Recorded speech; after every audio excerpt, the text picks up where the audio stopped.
Bonjour à toutes et à tous et bienvenue dans Cinefiles pour une nouvelle vidéo, la deuxième partie de cette épopée sur Godzilla, Godzilla City on the Edge of Battle, un film sorti en 2018 de Kobun Shizuno et Hiroyuki Seshita.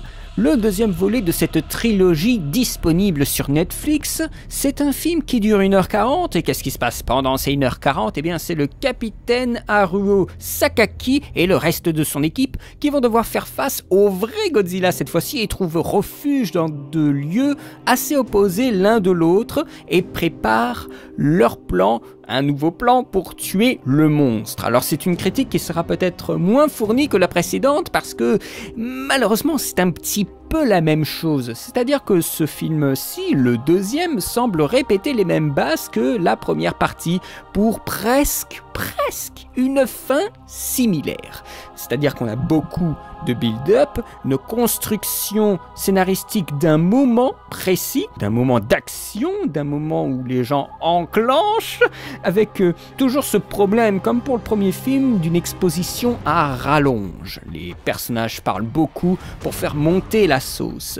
Rien ne semble plus important que dans l'épisode précédent. C'est toujours la même rengaine, il n'y a pas une montée supplémentaire. Et c'est un énorme plan ce qu'ils font, c'est vraiment un truc assez gigantesque. La construction même du plan nécessite plusieurs dizaines de minutes, mais encore une fois, Godzilla n'apparaît que très tardivement dans le film et les 40 dernières minutes, c'est l'exécution du plan de Sakaki qui, pour le coup, ces dernières 40 minutes sont vraiment bien. Je trouve. J'étais assez bien dedans quand le plan commençait à démarrer. Il y a du suspense, ça c'est pas mal par rapport au premier film. Celui-ci est mieux, on peut prendre éventuellement plus de plaisir à le regarder que le premier film. Le premier film, dans un sens, était là pour défricher un contexte compliqué, un contexte difficile. L'atmosphère était posée. Également l'atmosphère esthétique. On est habitué maintenant, après avoir vu le premier film, à cette animation. Donc il y a beaucoup de choses que le premier a dû subir de plein fouet, comme si c'était notre bouclier. Et quand on regarde le deuxième, on accepte beaucoup plus de choses qui nous ont été proposées dans le premier. Ça ne veut pas dire que le deuxième n'a rien à raconter. Ça reste dense. Encore une fois, on a l'impression de voir qu'une petite partie du puzzle. Le film donne l'impression de tourner un petit peu en rond comme le premier. À voir, encore une fois, avec le suivant, on attend vraiment la conclusion. Enfin, je dis on, peut-être que vous n'en avez rien à foutre. Moi, j'attends quand même la conclusion de cette partie-ci. Mais dans celui-ci, l'avenir de l'homme n'est guère plus réjouissant. Il est toujours en péril, c'est toujours une histoire de désespéré. Ça fait froid dans le dos, ce n'est pas très agréable. Le drame est encore plus présent dans celui-ci et du coup, il peut être aussi plus engageant pour le spectateur de le regarder. Cet épisode-ci, l'épisode 2, c'est plus émotionnel, je dirais. C'est plus fort parce qu'il y a un enjeu autour de Mechagodzilla. C'est-à-dire qu'il y a des choses prometteuses qui nous sont tournées peut-être d'une façon décevante, mais qui sont prometteuses. Quand on nous dit que Mechagodzilla a évolué, et il a évolué en quoi ? En une ville entière, Mechagodzilla City. On ne voit toujours pas Mechagodzilla, mais par contre il a eu le temps de fabriquer une ville. Tout un univers autour de Godzilla nous est montré, et ça c'est plutôt positif. Tout ce qui se passe autour du nanométal est très surprenant. Cette idée de fusion presque aveugle avec le nanométal pour faire gonfler le potentiel combatif de la ville, c'est un système assez enivrant. En plus d'avoir un côté écologique, anti-industriel, puisque Mechagodzilla City est opposé à Godzilla qui est une force de la nature contre Mechagodzilla City qui est une force industrielle. Donc on a ce va-et-vient avec toute l'opposition en fait entre ce peuple Utua ou Utua, je sais plus comment il le prononce dans le film, qui est le peuple des humains qui ont évolué pendant 20 000 ans et qui sont maintenant assez différents de nous, et les Bila Saludos, et les Bila Saludos, amigos, qui eux fabriquent Mechagodzilla City et fusionnent bien volontiers avec le nanométal pour rendre encore plus consciente la ville. On a une opposition entre deux formes très opposées qui sont présentées dans une philosophie de vie dans ce film-ci. Dans les précédents, c'était pas clair. Là, on nous présente vraiment qui ils sont. Ce qui est amusant, c'est qu'avec cette idée du nanométal et de la fusion avec le nanométal, c'est littéralement ce que nous avons dans nos industries. C'est continuer dans l'industrialisation globale et vous finirez partie intégrante du système que vous avez créé pour vous servir. Donc il y a un côté, encore une fois, très désespéré dans le message du film. C'est-à-dire que vous ne serez plus une personne réelle, un individu, et c'est tout l'enjeu en fait du choix de Sakaki à la fin du film, mais un maillon d'une chaîne générale. Donc voilà, il y a une conclusion morale dans le film qui est terrifiante, hein. La vie importe plus que la technologie, et la vie individuelle, c'est-à-dire que le héros, le capitaine, fait le choix de peut-être ne pas arriver à vaincre Godzilla, mais rester un individu, que plutôt le vaincre, mais disparaître dans la masse et disparaître dans le collectif. Donc ça, je trouve que c'est plutôt intéressant, surtout venant de Japonais, qui sont quand même, de ce que je crois sentir en fait de cette société, une société assez basée sur le collectif, eh bien avoir un message aussi individualiste, je trouve que c'est plutôt ambitieux, peut-être provoquant, je ne sais pas. Ceux qui connaissent justement très bien la société japonaise, est-ce que justement cet aspect-là vous semble plutôt provocateur pour une production japonaise, ou tout à fait normal en fait d'avoir cette réflexion-là? J'en fais appel à vous, dites-moi un petit peu ce que vous en pensez, mais je trouvais que justement que ça marchait bien, mais du coup on aurait presque tendance à suivre davantage Godzilla dans son combat que les humains qui s'allient avec cette technologie alien de Mechagodzilla. Mais on va dire, dans l'absolu, ça aurait pu marcher, le fait qu'on ne s'identifie pas à tous ces humains et mélanger avec ces aliens qui veulent sauver la planète. Mais je pense que le flashback de Haruo au début de la première partie nous fait vraiment identifier à ce capitaine, et du coup nous fait identifier au groupe des humains. Donc ça, c'était plutôt important d'avoir cette première partie où on a le gamin qui perd la ville entière dans laquelle il est né et qui doit après quitter carrément la planète parce que Godzilla est devenu beaucoup trop menaçant. Et tout cela motive toute sa résolution à vaincre Godzilla jusqu'à cette partie-ci. Donc c'est vraiment cette première scène du premier film est vraiment moteur du personnage, et encore plus moteur à ce niveau-là, puisqu'il remet en cause sa volonté absolue de tuer Godzilla, parce qu'il dit plusieurs fois à n'importe quel prix nous allons vaincre Godzilla, et là tout d'un coup il se rend compte que c'est peut-être pas le plus important. Donc Godzilla est aussi dans un sens moteur, fait réagir les personnages dans le sens inverse qu'ils voudraient. Alors voilà, ça devient fascinant à ce niveau-là, le film. Il y a un enjeu moral qui est vraiment bien. Les personnages, eh bien Sakaki il est toujours très déterminé, et avec ce film on comprend mieux ce qui motive les personnages, et on fait faire un choix cornélien au héros. Tuer Godzilla ou rester humain, c'est questionner ce qu'on est prêt à sacrifier pour tuer Godzilla. Nous avons aussi la tribu Utua, drôle de nom de tribu, mais c'est une culture un peu hybride entre préhistorique et utilitaire, je sais pas, c'est-à-dire qu'ils ont un culte, ils ont ce qui semble être un langage, des armes, des chiffres qu'ils mettent là au-dessus des portes de leur maison. Il y a quelque chose qui va au-delà de simplement de la préhistoire, mais en même temps quelque chose de très régressif, avec un potentiel bien sûr d'interaction avec cette tribu qui est quasi nul, parce qu'on part de cette tribu au départ du film, et après on va à Mechagodzilla City, et on se dit que c'est un petit peu dommage, mais il y a quelque chose qui me fait dire qu'on va les revoir. On va les revoir pour la troisième partie. C'est pour ça que je vous disais qu'il y avait des choses qui ont été exploitées, mais d'une façon décevante. Eh bien, par exemple, ce peuple Utua, c'est dommage qu'on n'ait pas plus d'interaction, parce que on a le peuple humain qui est resté sur la planète et qui a vécu avec Godzilla pendant 20 000 ans. Enfin, bien sûr, qui s'est perpétré pendant 20 000 ans. Et on a le peuple qui est parti et qui revient après 20 000 ans. Et avoir cette opposition, en fait, sur la vision de la planète aurait été, je trouve, peut-être une plus-value. Certaines personnes en commentaire soulignaient une chose qui m'a intrigué, que je trouvais défendable, c'est que ce peuple Utua, ils ont deux petits personnages qui sont un peu les représentantes de ce peuple-ci, ce sont des jumelles, Miana et Maïna.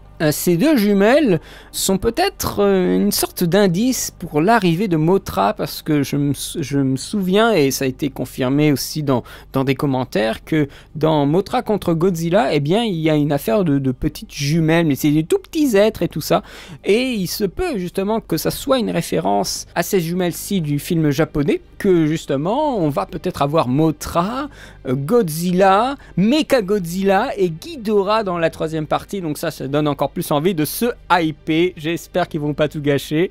On a des choses qui sont davantage développées, comme les Bilus Saludos. Alors j'ai dit Bila Saludos, mais non, c'est Bilus Saludos. Mais ça n'empêche pas de dire amigos. Qui vénèrent le nanométal et Mechagodzilla, qui fusionnent avec leur métal pour accumuler leur conscience, pour faire davantage fonctionner la ville, pour rendre Mechagodzilla beaucoup plus efficace. On comprend mieux ce qui les motive, ce qui motive ce peuple, leur logique, leur religion. Il y a beaucoup plus de dialogue entre les espèces sur la politique de leur être et leur politique de défense. Et je pense qu'avec ce film, on peut se faire une réflexion toute bête, c'est que en pensant une trilogie de base, en développant 3 films, c'est aussi développer des personnages sur la longue durée, les faire évoluer. Et ici, on n'en fait pas évoluer tant que ça. Mis à part le capitaine, les autres ne semblent pas évoluer, ils semblent figés. Est-ce que ce serait donc pas le but précis, montrer que les humains n'évoluent pas par rapport aux autres et aux monstres qui, eux, ont sacrément évolué? Peut-être pas dans le sens qu'on veut, mais qu'ils ont évolué.